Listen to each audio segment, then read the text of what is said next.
Do you struggle with selling your book on Amazon? What if I told you that the secret weapon to selling more books is right under your nose? And this is regardless of whether it is on Amazon or any other online bookseller. In this episode, I'm going to share with you the top strategies to create a book description that not only gets your book some attention, but also gets people to buy your book. Are you an entrepreneur, small business owner, or consultant looking to boost your authority, influence, and impact? The Author Switch podcast with best-selling, award-winning author Carma Spence is your answer. Tune in for actionable advice, powerful strategies, and engaging interviews to turn on your author switch and take your business to the next dimension. The Author Switch. Hello, and welcome to episode 49 of The Author Switch. This is your host, Carma Spence, and I help entrepreneurs write and publish a book in 90 days or less. And in this episode, I'm going to be providing you with a plethora of tips, quick, actionable tips that you can use to make a really powerful book description that you can put on your website, on Amazon, on Barnes & Noble, on Smashwords, and anywhere that your book is sold online. And once you have all these tips implemented into your book description, you'll have a book description that attracts traffic through SEO, but also just attracts readers to your content so that they want to buy your book. First tip is to identify the core value proposition of your book, because you need to know this in order to get all the other stuff done. You want to pinpoint the primary value that someone gets out of reading your book. So, for example, with Public Speaking Superpowers, the primary value is that you will become a better speaker. You want to understand what that value is and how it benefits the reader, because you want to make it very clear. You want to make this value statement very clear in the first line or two of your book description. Second tip, in your book description, speak directly to your audience. Pretend that you are on a one-on-one call with your ideal reader and you're talking about your book with them. There's a lot of people who will put a lot of passive language and it pulls it back. You want this book description to be immediate and you want it to be personal. Even though it's not mentioning their name, you want them, when they're reading it, to feel like it was talking directly to them. And of course, it's only going to do that if they're an ideal reader. If they're not an ideal reader, they're like, what's this? I don't want this. And they'll walk away. And that's fine, because you only are interested in attracting ideal readers. Third tip, you want to layer in emotional appeal, because here's the thing. It doesn't matter if it's fiction or nonfiction. Emotion is what drives sales. You want your book description to evoke an emotion that will get them to buy. And that really depends, whether it's a positive emotion or a negative emotion, really depends on what the topic of your book is. So, for example, with Public Speaking Superpowers, I might evoke the feeling of confidence when you're on stage. No longer will those butterflies be bothering you because they'll be flying information. I wouldn't use those words because that's cliche, but that's the emotion I want to evoke. That will get them to buy because they're like, yeah, I want what she's having.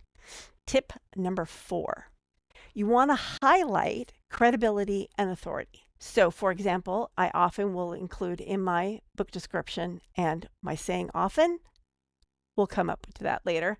I will often include the fact that it won 3 awards. I might include that I am an award-winning speaker.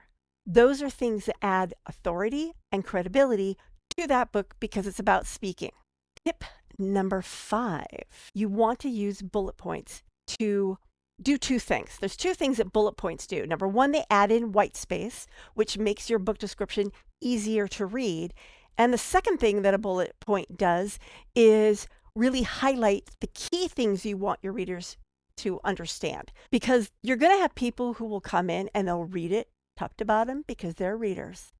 But honestly, most people are scanners, and scanners are attracted to bullet points. So you want to make your bullet points really strong.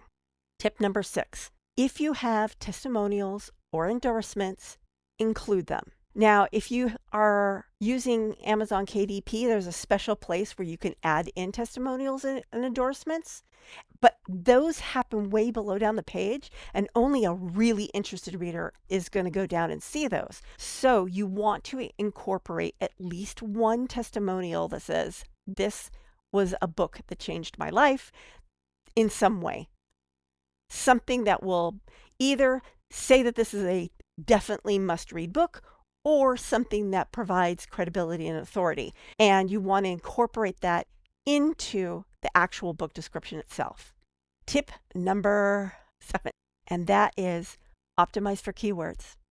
Now that means you're going to have a certain number of keywords and phrases within your book description depending on its word count. You want to make sure that every keyword that someone would use to find your book is mentioned in your book description at least once, possibly twice. More than that, your book description is not going to be long enough to really support you saying something over and over and over and over and over again. Now, sometimes you can get around it. When you're talking about public speaking, there is no other phrase for public speaking. But if you've got something else, you want to be balanced. You don't want your book description to read like it's optimized for SEO. You just want it to be optimized for SEO. You still want it to read like something a human being would want to read. Tip number 8, and that is create a sense of urgency. Yes, I know your book's going to be there until some point you either come up with a new edition and pull it, or that's probably the only reason you'd pull it. So what you want to do is suggest that the knowledge or solutions in your book, if your reader doesn't have them, they are missing out on something. They're going to make less money. They're going to be unhealthy. Something about your book is going to change their life. And if they don't buy it and read it now, maybe not dire things will happen, but something that they don't want will happen. Hint it. Obviously, don't lie. Tell the truth. But help your reader understand that your book will transform their life in a positive way, and that they are leaving something on the table if they don't buy it and read it now. Tip number 9, and that is, if appropriate, compare your work to other work. So for example, you might, like if this is fiction, this is very obvious for fiction. If you liked, I don't know, Ray Bradbury, you'll like this book. That kind of thing. But even with nonfiction, you might say something like, if you like Alex Hormozy, you'll like my book. Is there another author or book out there that may not be about the same topic, but it's got the same feel, it's got the same wisdom, something that makes it comparable, but not the same? If you like this book, you'll like my book.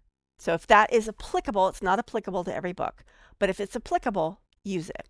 Tip number 10, conclude your book description with a strong call to action. And the call to action you want is click buy now. You just, now you want to phrase that in a compelling way, but basically you want to imply you've gotten to the bottom of my book description. Now go to wherever the buy now button is and click it. Tell them what to do, because even though, yes, they are on Amazon, and yes, they do know how to buy a book, for some reason, it just is going to encourage them to buy your book now if you tell them to buy your book now. It's a psychology thing. Don't ask me. Tip number 11, keep your book description concise yet comprehensive.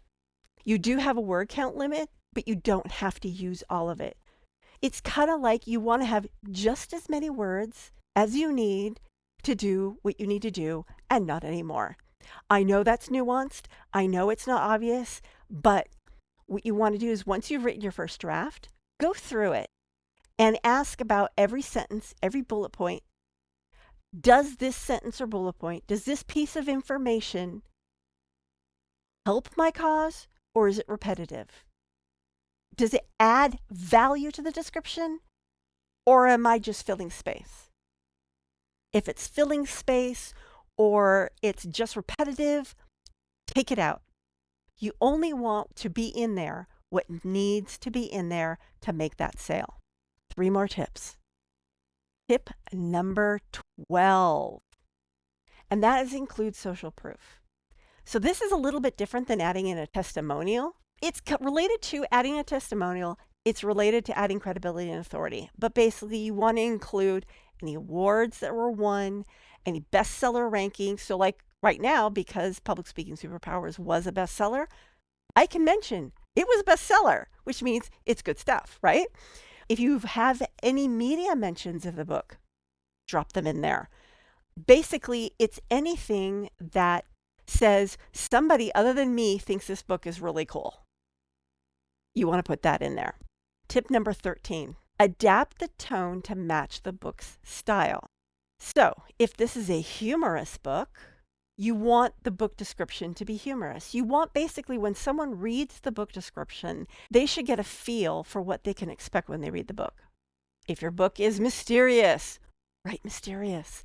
If your book is romantic, write romantic. If your book is very newscastery, then write newscastery.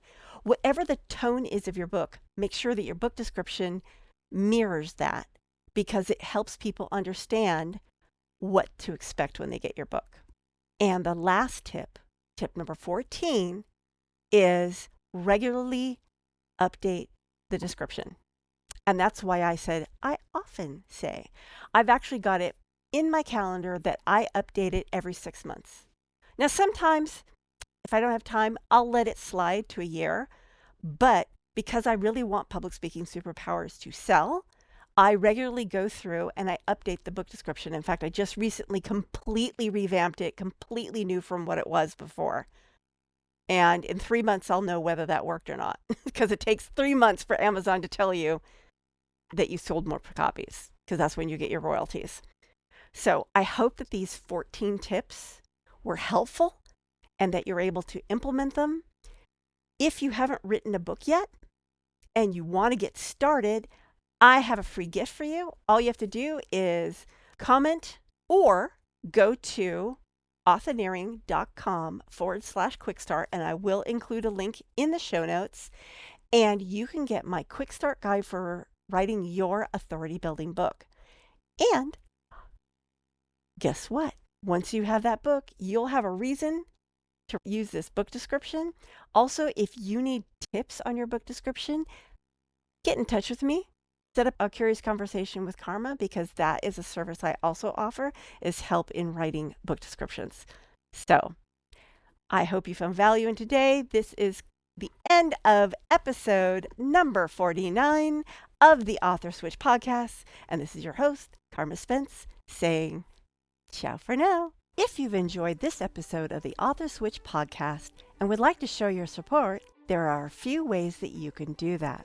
First, I encourage you to subscribe to the podcast so you never miss an episode. Additionally, leaving a rating and review would greatly help me reach more listeners and continue providing valuable content. To stay up to date with the Author Switch podcast and gain access to additional information on amplifying your authority, influence, and thought leadership through books, you can follow me on LinkedIn at Carma Spence. For those interested in catching up on previous episodes, including those no longer available on podcast platforms, you can find them all at authorswitch.com/episodes, where you can choose to watch or listen to them at your convenience. Thank you so much for your support and for being a part of the Author Switch community.